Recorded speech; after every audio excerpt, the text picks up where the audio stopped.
بسم الله الرحمن الرحيم.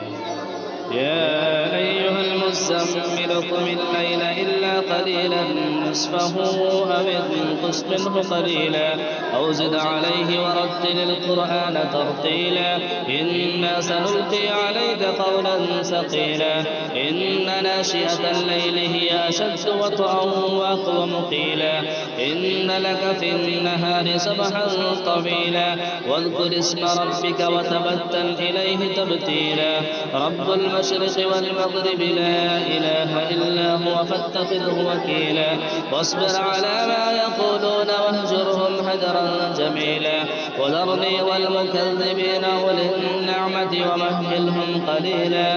إن لدينا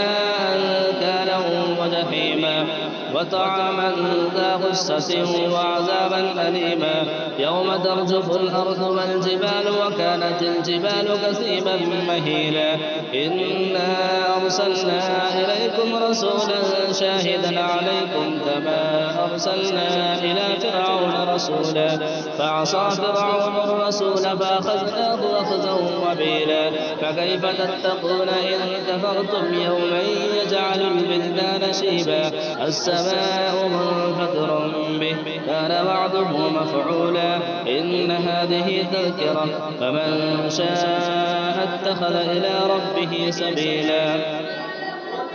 إن ربك يعلم أنك تقوم أدنى من ثلثي الليل ونصفه وثلثه وطائفة من الذين معك والله يقدر الليل والنهار علم أن لن تحصوه فتاب عليكم فاقرؤوا ما تيسر من القرآن علم أن سيكون منكم مرضى وآخرون يضربون في الأرض يبتغون من فضل الله